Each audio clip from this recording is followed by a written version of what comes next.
Finally tonight, a jazz master and his big band of the future. Jeffrey Brown talks with Wynton Marsalis. It was part competition, part celebration, using that part type workshop. In the lower register anyway to get those notes out. As hundreds of students from around the nation descended on Jazz at Lincoln Center in New York recently for the finals of the 16th annual Essentially Ellington Festival. 110 high school bands had entered this year's competition, submitting recorded performances for the judges. Just 15 were chosen. I want as much as possible to try to communicate to you all the holistic nature of this experience. It began with an extended meditation from the man behind it all, renowned trumpet player, band leader, and head of jazz at Lincoln Center, Wynton Marsalis, who answered a barrage of questions. How do you say what you want to say when you want to say it? You know what I mean? I was wondering what, in your mind, is music in its purest form? What would be your one greatest piece of advice when trying to learn how to improvise? Mostly, though, Marsalis spoke to the students about what he calls the values in and gained through jazz. You all are required to make another type of statement because of the position of your generation. You're forced to make an I am statement where you have to say, hey, this is an important part of being in our country in this time, of being in the world. This music and what it brought out. We teach them the basic values of our music, which are, one, the significance of your own creativity and your own ideas, your personhood. That's through improvisation. And through swing, that other people have that, and you have to figure out how to choose to work together. And that ours is a music of ethics more than laws. Like, it's not a right and a wrong. Ethics, say that again. Ethics more than laws. The ethics are more important than the laws. Which means what? Which means that the exact note is less important than the feeling of the note.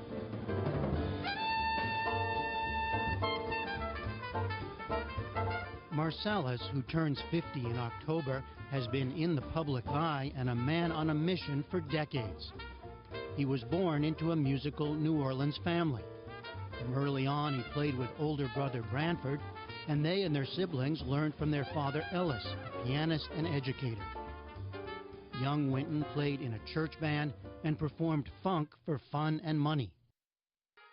And he studied and excelled at classical music, which he's continued throughout his career. But it's jazz and the preservation of its musical tradition that's been his passion.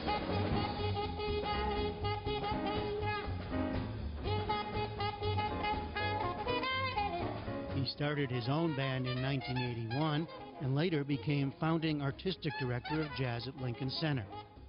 Marsalis calls it the House of Swing, and swing is what he wants to teach today's students. Swing is extreme coordination. It's maintaining balance, equilibrium. It's about executing very difficult rhythms with a panache and a feeling in the context of a very strict time.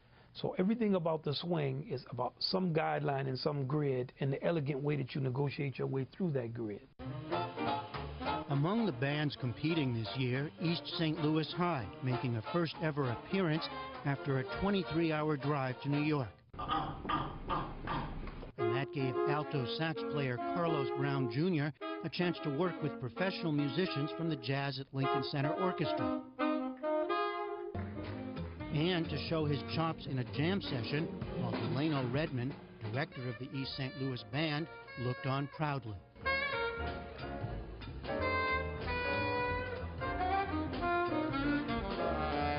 Afterwards, I asked the pair how jazz fits in at their school.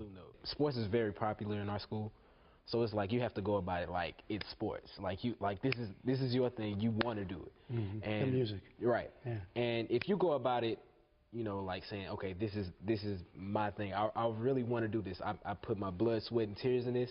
Then people they will respect it. As the band director, when I get a new student, I have to transform that student into a person who's willing to appreciate music as a whole. So by the time that person graduates high school, they appreciate Bach, Beethoven. They also appreciate Basie, Duke Ellington, Miles, Coltrane. It's not about just jazz, it's about music as a whole. And that is exactly what Wynton Marsalis is after, and more. Because for all the uplift and sheer exuberance of this festival, it stems from a deeply felt concern for American culture. Marsalis' recent book, Moving to Higher Ground, was a mix of music lessons, self-help, and a lament about the loss of knowledge of the arts in the nation and the black community in particular. In it, he wrote, "Nowadays, the average black person has no idea, no understanding of the rich legacy of the Afro-American arts and doesn't know that there is even something to know." If you're serious about American culture and you're serious about Afro-American culture, you're in a lot of pain. You're not smiling about it. I mean, I'm laughing, but it's that kind of laugh where it's like, okay. But you're laughing, but you're in pain about it. It's painful. Take the Afro-American out of it. The Afro-American is a culture inside of a culture. Mm-hmm. So a lack of interest in culture, in our culture, period, mm-hmm. in our nation, we would be so much better if we knew our own culture. It's here for us. It's been left by, you can take your pick. Start with Walt Whitman. We're not better because we don't know what he had to tell us. We're not better for not knowing Duke Ellington's music. After his question and answer session with the young student musicians, he took us to his backstage dressing room where he relaxes playing blues piano.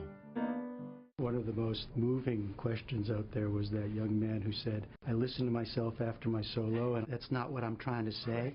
That was humble, right? Wasn't that? Yeah. And you said, it's the same for you. I feel that all the time. Dizzy Gillespie told me a funny story about Louis Armstrong. He said that Louis Armstrong, when he played, he always looked up. So he said that he asked Louis, they call him Pops. Mm-hmm. He said, "Pops, why are you always looking up when you play?"